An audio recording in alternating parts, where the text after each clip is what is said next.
घनसावंगी तालुक्यात काढणी केलेले सोयाबीन पाण्यात। घनसावंगी तालुक्यात सोयाबीन काढणीला वेग आलाय। मात्र शेतकऱ्यांनी मोठ्या कष्टाने पिकवलेल्या सोयाबीनवर आता पावसाचं संकट घोंगावतंय। दिनांक 1 व 2 सप्टेंबर नंतर काही काळ खंड दिलेल्या पावसानं पुन्हा सुरुवात केल्यानं शेतामधील काढणी केलेल्या सोयाबीन पाण्यात गेल्यानं अतोनात नुकसान झालंय।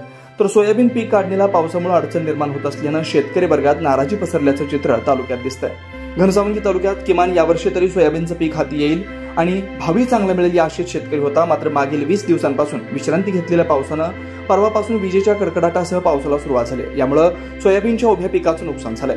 काढलेलं सोयाबीन सुद्धा पाण्यात बुडालंय। त्यातच पिकात पाणी साचल्यानं व पावसानं पीक काढणीला अडचणी निर्माण होत असल्यानं शेतकरी मेटाकुटीला आलाय। पावसाने तालुक्यातील सोयाबीन काढणी थांबली आहे। अजूनही पावसाचे संकट काढणीवर घोंगावते। सततची नापिकी, रोगराई आणि अस्मानी सुलतानी संकटामुळे कर्जबाजारी झालेला शेतकरी आर्थिक संकटात सापडला। यावर्षी तरी सोयाबीनला योग्य भाव मिळेल ही अपेक्षा मनात ठेवून जोमाने सोयाबीन काढणी केली। मात्र अचानकपणे काल दुपारी पडलेल्या पावसामुळे सोयाबीन पावसात भिजल्यानं नुकसान झालंय।